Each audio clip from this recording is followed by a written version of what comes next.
Hello नमस्कार साथियों। आज हम नंबर सिस्टम या संख्या पद्धति के बारे में जानेंगे। आप कोई भी कॉम्पिटिटिव एग्जाम्स की तैयारी कर रहे हो तो मैथमेटिक्स जिसमें पूछी जा रही है उसमें सभी जो उपयोगी जो विषय वस्तु है उसको कंप्लीट करवाया जाएगा। जो भी टॉपिक है वो आपके पूरे करवाए जाएंगे। तो पहला आ जाता है संख्या पद्धति या नंबर सिस्टम। इनको तो तीन भागों में बांटा गया है। जितनी भी संख्या है उनको कितने भागों में बांटा गया है? तीन भागों में। एक आ जाती है वास्तविक संख्या, काल्पनिक संख्या और समिश्र संख्या। वास्तविक संख्या है इसमें जीरो से एक दो तीन चार पांच ऐसे जाते जाते यदि अनंत तक जाएं, या जीरो के बाद में -1 -2 ऐसे करते करते यदि माइनस में भी अनंत तक जाए तो वे उसमें सारी वास्तविक संख्याएं आती हैं। फिर आ जाती हैं काल्पनिक संख्याएं। अब काल्पनिक संख्या है इसमें क्या होता है कि वर्गमूल में जितनी भी ऋणात्मक संख्याएं लिखी होती है वो काल्पनिक संख्याएं होती है और इनको आई से प्रदर्शित किया जाता है। जैसे कि हम -1 ले लेते हैं।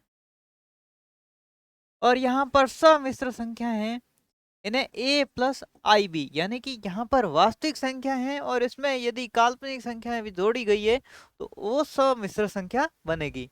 वास्तविक संख्या और समिश्र जो काल्पनिक संख्या है दोनों ही मिलेगी तो क्या बनेगी? समिश्र संख्या।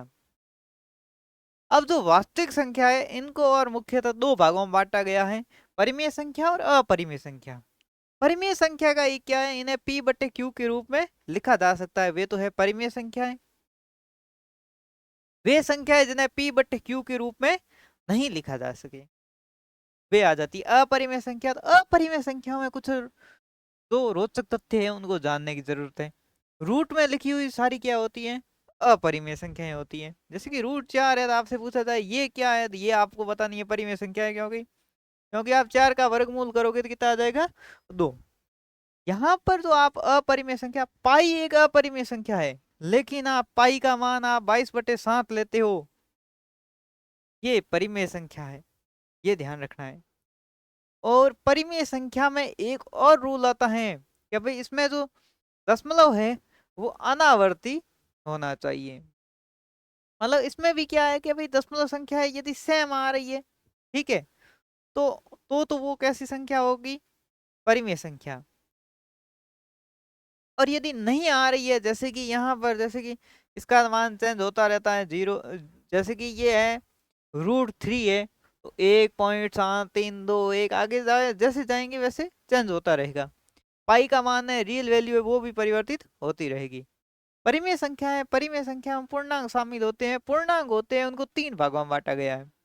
ऋण पूर्णांक, यानी कि आप -1 -2 ऐसे करते करते यदि अनंत तक जाए तो ये ऋण पूर्णांक हो गए। शून्य भी एक क्या है?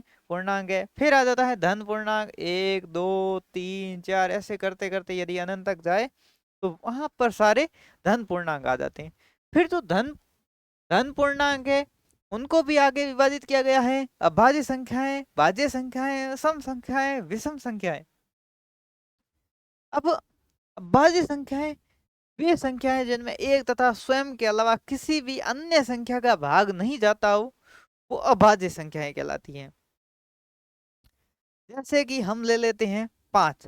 5 में किसका भाग जाएगा? एक तो एक का भाग जाएगा और एक 5 खुद का जाएगा। इसका मतलब ये क्या है? अभाज्य संख्या है।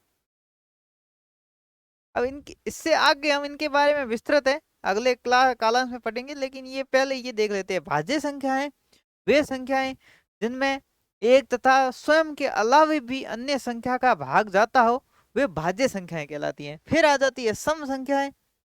वे संख्याएं जिनमें दो का भाग पूरा पूरा जाता हो, अर्थात वे संख्याएं जिनके इकाई का अंक 0 2 4 6 8 में से कोई हो तो वे संख्याएं सम संख्याएं कहलाती हैं। फिर आ जाता है विषम संख्याएं। वे संख्याएं जिसमें दो का भाग पूरा पूरा नहीं जाता हो वे विषम संख्याएं कहलाती हैं। जैसे कि 1 3 5 7 ऐसे तो आप इसमें देखोगे कि भाई इसमें दो का भाग पूरा पूरा नहीं जाता है। अभाज्य संख्या ले रहे तो एक देख लेते हैं। एक जो संख्या है वो न तो अभाज्य है और न ही भाज्य है। और आपसे पूछा जाए सबसे छोटी अभाज्य संख्या कौन सी है, तो आप बताओगे 2। और इसी प्रकार आपसे पूछा जाए कि सबसे छोटी जो भाज्य संख्या है वो क्या होगी, तो आप बताओगे 4। और यदि आपसे पूछा जाए सबसे छोटी सम संख्या कौन सी होगी, तो आप बताओगे 2। सबसे छोटी विषम संख्या होगी तो वो हो जाएगी 1।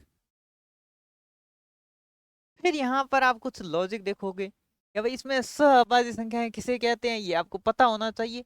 दो संख्याएं जिनका एचसीएफ 1 हो, एचसीएफ यानी कि महत्सव हो वो 1 हो, महत्तम समापवर्तक 1 हो।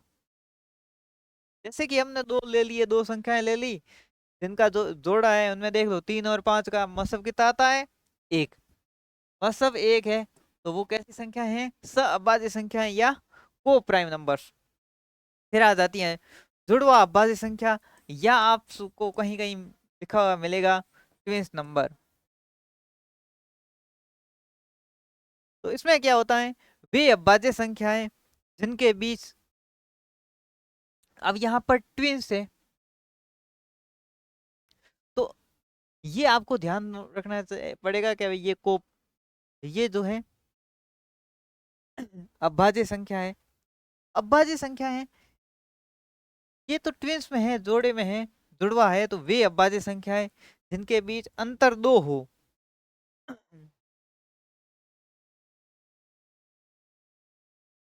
तो वे संख्याएं क्या कहलाती हैं, जुड़वा अभाज्य संख्याएं या ट्विंस प्राइम नंबर।